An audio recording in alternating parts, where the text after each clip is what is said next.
I hate to admit this, but I've been scammed online a total of 3 times. The first time was in 2016. I met a military man, or who I thought was a military man, online. We met on a friendship app. We matched as friends and started our conversation.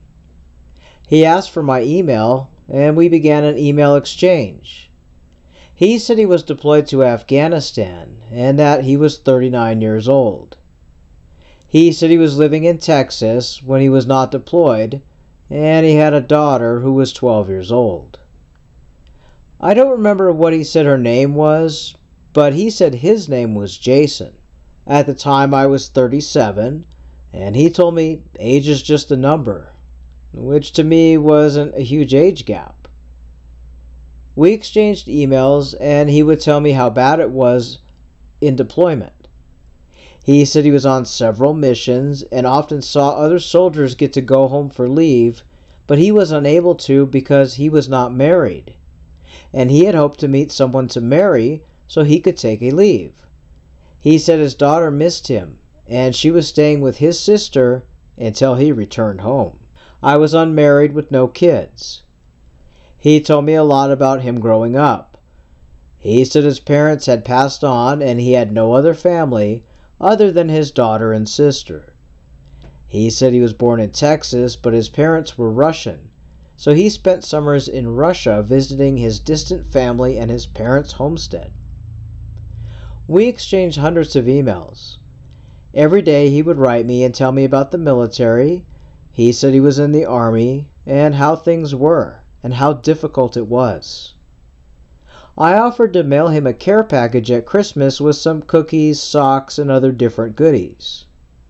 He told me because of his location he could not receive packages at the moment, but said I could send him a package to the military care package person, and they would ensure it would get sent once his mission was complete and he was back at base camp.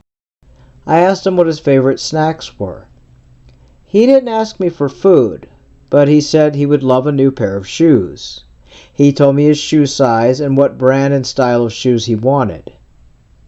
I ended up buying him 2 pairs of shoes and stuffing a box full of food, snacks, beef jerky, and all sorts of goodies, including socks and basic toiletries. He had me mail it to a lady in New York, and I put care of on the box and put his name. A few weeks went by, and I asked him if he had gotten his package I mailed, as he said it had been delivered to the lady that I had sent it to, and the tracking told me that it had been sent to her.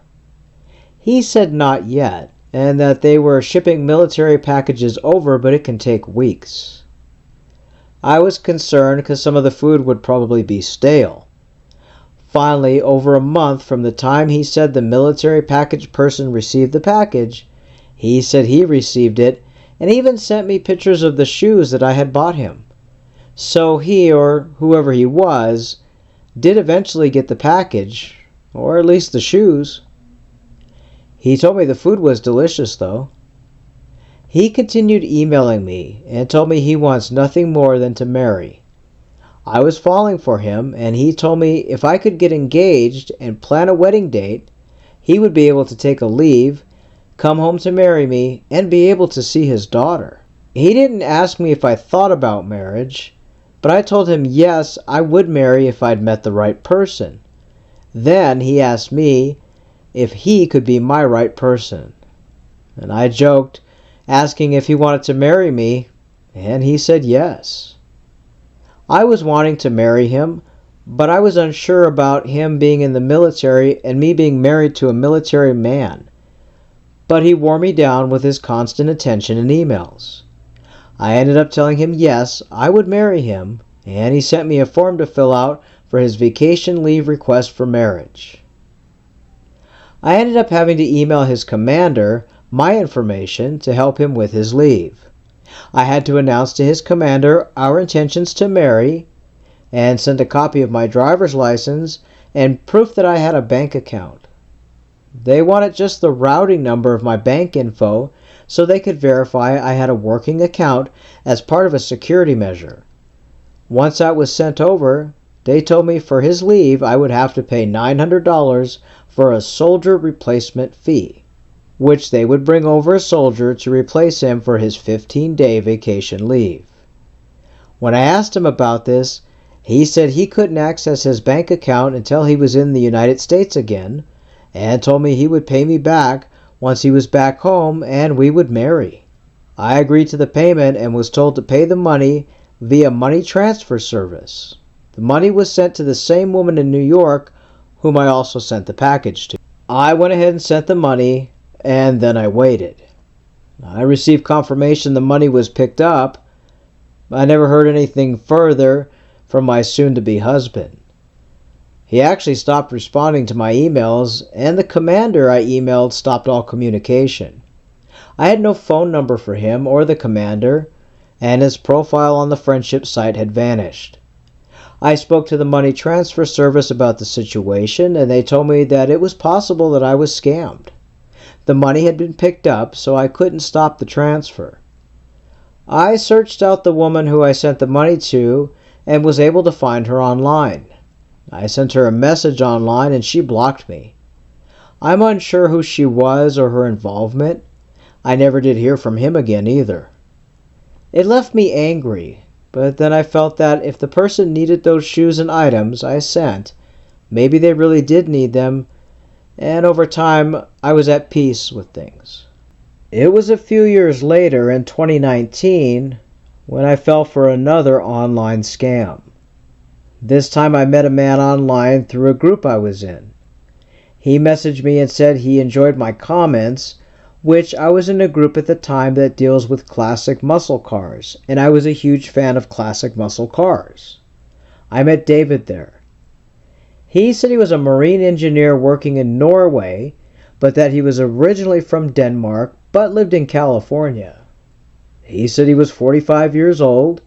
He told me he was a widow with a son named Harry, and that Harry was in a boarding school in Canada while he was away at work.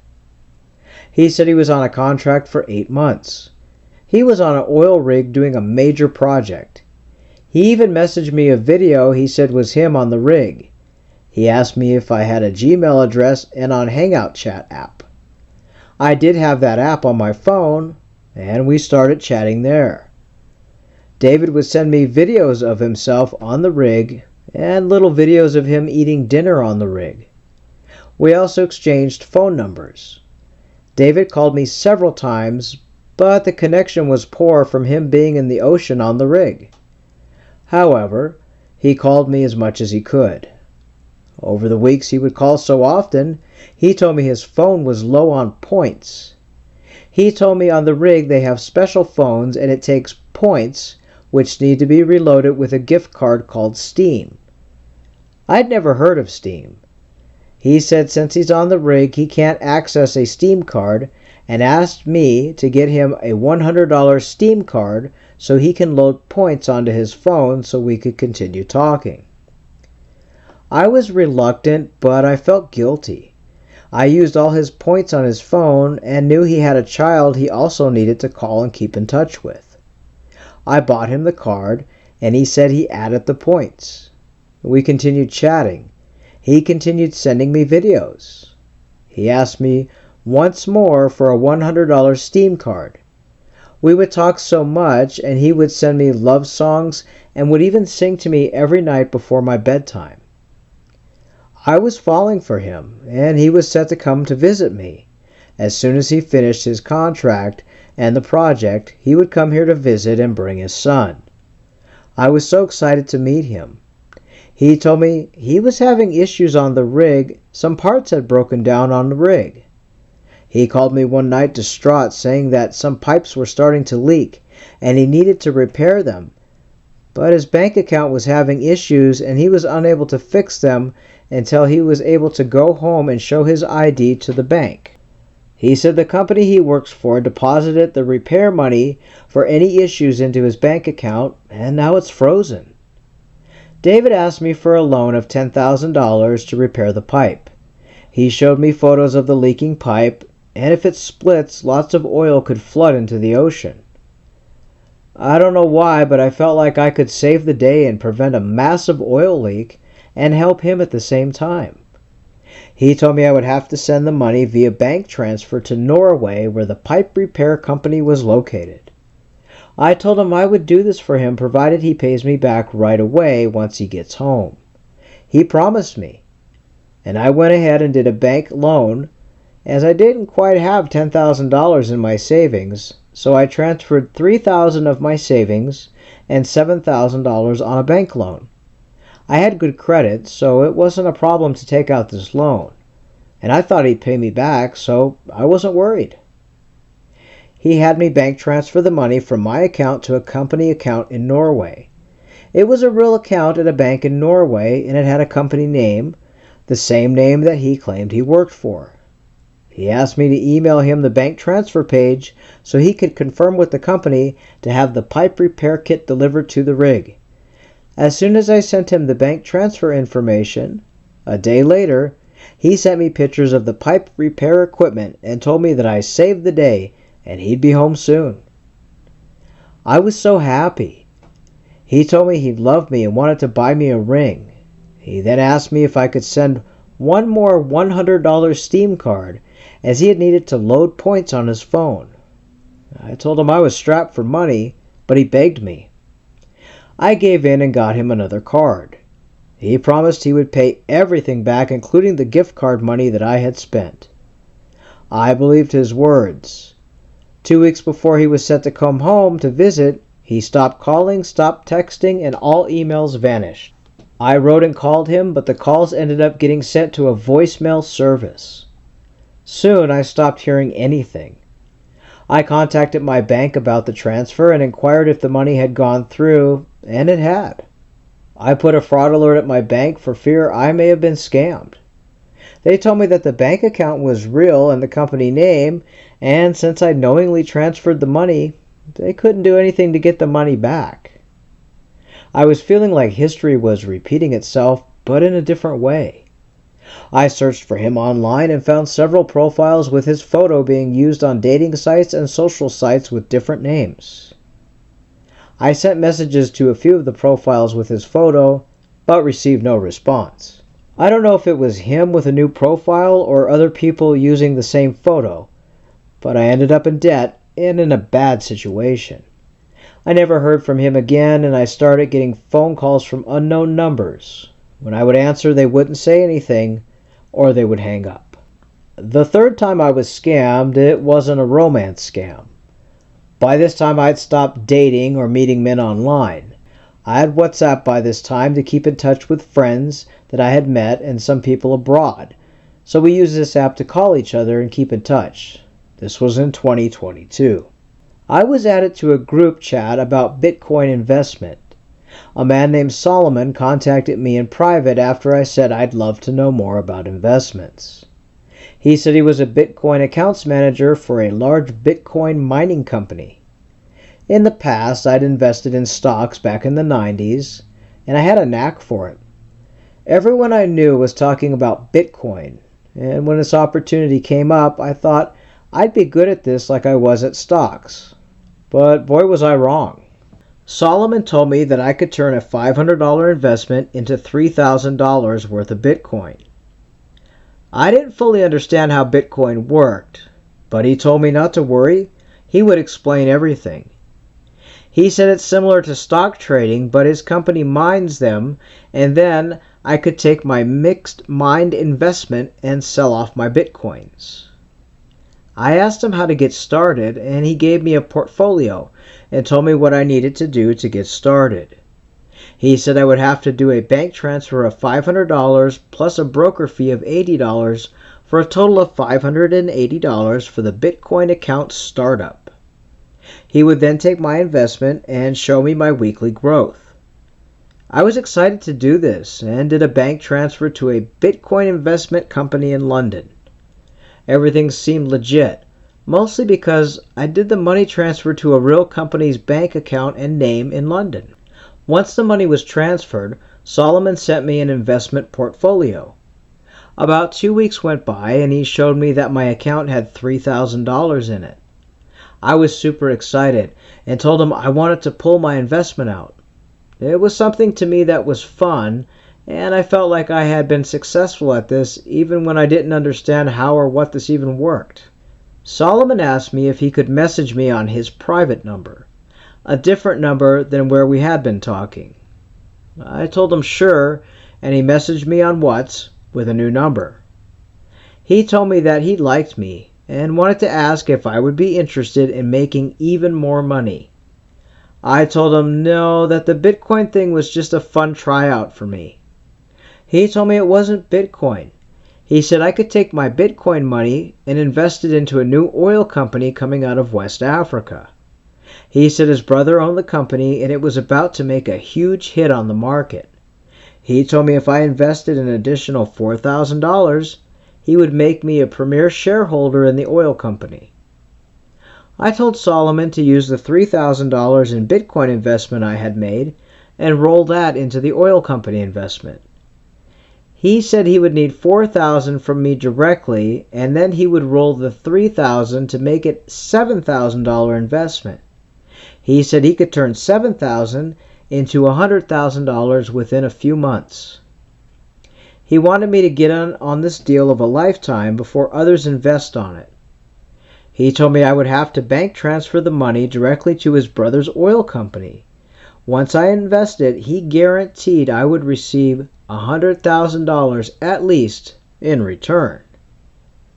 This all seems so crazy to me, but tempting. As I said, I've invested in stocks before, and I felt like I was so good at that. I did penny stocks in the 90s and made $10,000 to $15,000 return on a little bit of an investment. So it's not unreachable if this oil company was the next big thing.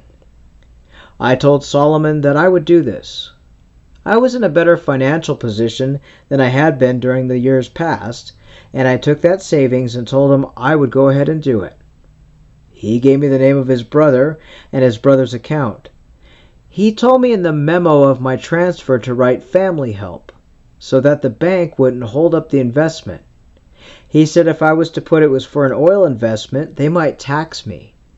So I told the bank it was for family help and put in the memo of my online transfer that I sent the money to a man named Ibrahim. Once the transfer went through, I did not hear from Solomon for a few weeks, which concerned me, but then Solomon messaged me giving me his brother's number. He said to speak directly with him and he would help me through my investment and give me insight into his company.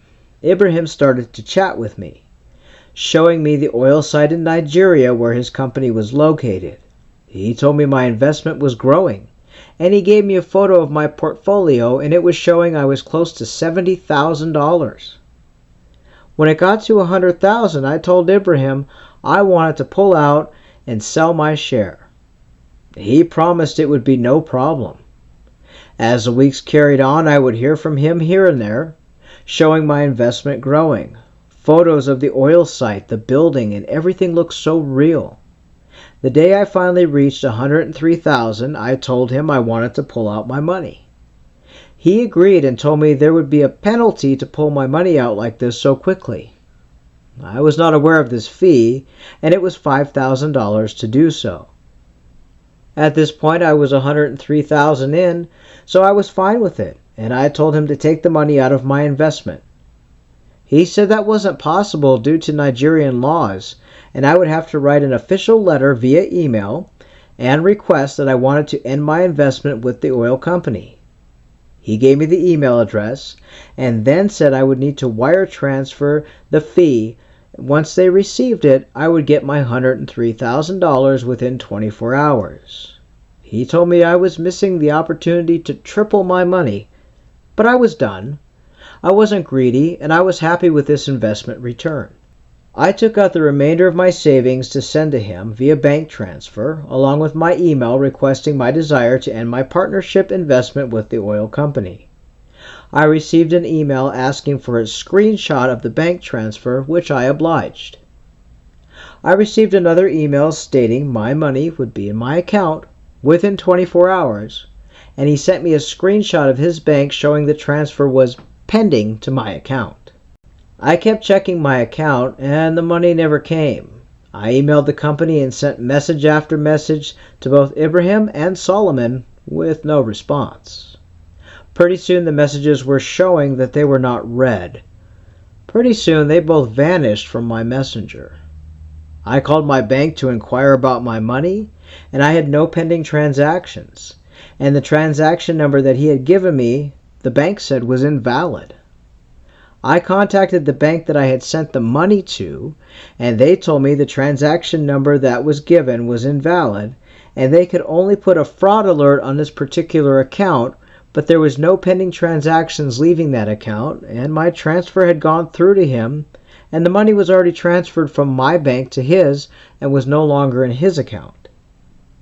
I called the police and filed a report. I also contacted the FBI and filed a report as well with my bank.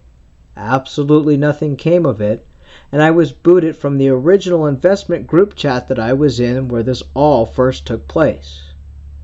I've tried to contact Solomon and Ibrahim several times, even with a new number, but when I enter their number into the chat app, the profile photos and names have changed on both of the numbers. I was scammed again. It made me wonder if all 3 times I was scammed, if it was the same scammers, or if my information was shared, because I keep getting contacted by different people. That's my stories. Since all this happened, I don't talk to hardly anyone online, and I don't invest in anything. We'd like to thank this lady for sharing her stories. Unfortunately, people sometimes do get scammed over and over again. It can happen in a matter of weeks or months, or it can happen in a matter of years. Scammers do share your info, and they do keep your info and come back to you as other people, especially if you've sent money before. If you've encountered an online romance scam or any type of online scam and you'd like to share your story, you can find us scammingscammers@gmail.com. We will narrate your story into a video. Please send any photos or screenshots that you might have so we can verify your story. Your story may help others to avoid being scammed. Thanks for listening, and until next time, stay safe.